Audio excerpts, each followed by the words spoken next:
All right, welcome back to the channel. It's your boy Fanon, and in this video, we're going to do an update on the Anthony Joshua tragic accident that took place, as new details have been coming out and some pretty vicious rumors as well. Just that makes a very, very sad situation all that much more sad. Let's talk about that in this video.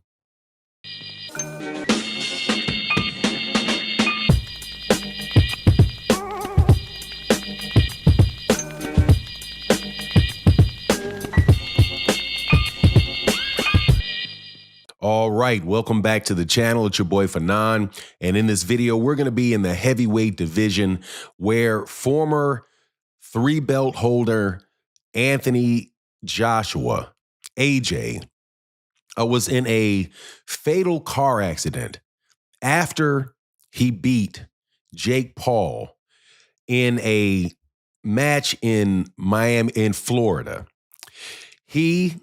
Anthony Joshua and two of his team members and another driver were in the car in Nigeria, and the car, they lost control of the car. The police are saying that it was high speed because they were driving reckless.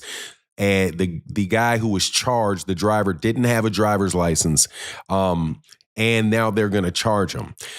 But other details have come up related to why Anthony Joshua is actually alive, which is a very, very miraculous thing. But at the same time, man, you just have to really feel for the guy because, man, anybody that is in this situation that has a heart, man, would be just torn up. But before I get into the details, let me welcome you back to the channel. If you are new to the channel, please accept my invitation to hit the subscribe button and hit the bell icon so you can be notified of when we release more videos. And if you're a longtime subscriber and supporter, thank you guys so much for what you do. So basically, the reason why Anthony Joshua is alive today is because he was in the front seat of the car originally next to the driver. And then because of Anthony Joshua's size, Anthony Joshua moved to the back seat so that the driver could see more clearly.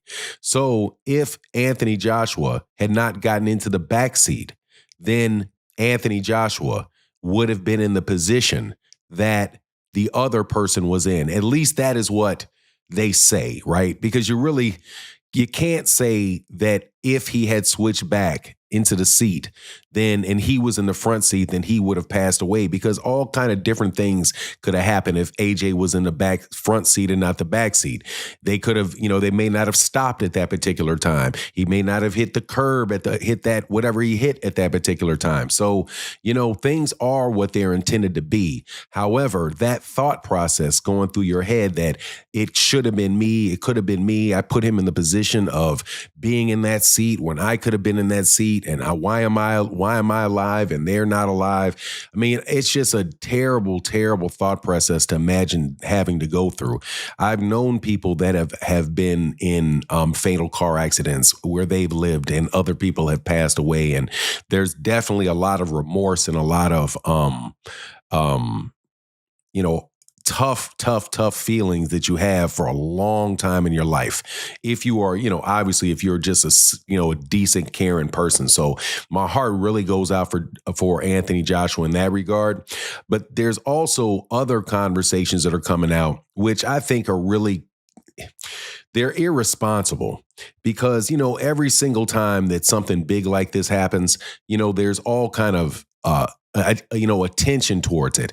And then there's a lot of speculation about it. I myself have speculated a good amount about this situation with AJ, because I'm like, man, I don't like the coincidence of it. I didn't like the fact that it happened right after the Jake Paul fight, after he broke Jake Paul's jaw, right? I just didn't like it. I don't like coincidence. It just has a bad look and a bad feel about it. But certain other people are going so far as to add extra stuff to it and saying that he was a high-speed chase with him getting robbed and all kind of other different stuff. Like, if that stuff is not actually coming out in the news, then, man, speculation is fine and all that stuff. Because like I said, I did it because who knows, man, what people do in these big type of money situations. There's a lot of people, a lot of funny type situations. And, the way that car accident went down, him running into a parked car in the middle of nowhere, it just didn't set right. But anyway, as far as AJ coming back to the sport of boxing, he's going to have to be a very, very strong-minded person to come back to the sport of boxing. Really, truly, he is somebody that has already made a lot of money in his career. Somebody that every time that he's been in the ring, he trained with the guys that passed away in that car accident. So I can just imagine how hard it's going to be for him to have to find a new team of people to work with, having to, when you're working with the new people, having the memories of the other people that you work with. It just seems like to be an all-around situation, man. He, in my personal opinion, the only thing he's going to get him through this is an understanding of God and that some things are just beyond your control, and to accept the things that you can't change, including the stuff that happens to you in your life like that. But man, I just feel terrible about it, man. I feel real bad. I'm not a big AJ fan. I mean, at least not as far as AJ, the boxer. I was a very harsh critic of him in the way that he beat Jake Paul, not because he couldn't have beaten Jake Paul. I just didn't like the way he broke that guy's jaw. It seemed to me like he just stared that guy right in his face, knew exactly what he's about to do, and decided he was going to rip that man's jaw halfway off of his face in the middle of an exhibition fight. Right now, Jake Paul was talking this, talking that, and all that, but I just don't feel like that was something that was in the script for Anthony Joshua, and I don't think Anthony Joshua should have pulled the trigger in that particular regard, because I've seen Jake Paul afterwards, and Jake Paul is saying, yeah, he looks normal, but he says it's very tough to sleep with all these plates in your jaw. But man, if the plates in his jaw never get all the way right, then he'll never be able to be a fighter again, man, with two metal plates in his jaw like that. Callum-Bay, I think from his name is Isaac Callum-Bay. He was somebody that had a jaw break like that, and it wound up messing their career up for the rest of his life, or for the rest of his career. And add to it that Jake Paul is not an exceptionally skilled fighter. So the chances of him getting hit repeatedly in that jaw by a world-class fighter is absolutely 100%. Anyway, I just don't think that Anthony Joshua should have pulled the trigger on that.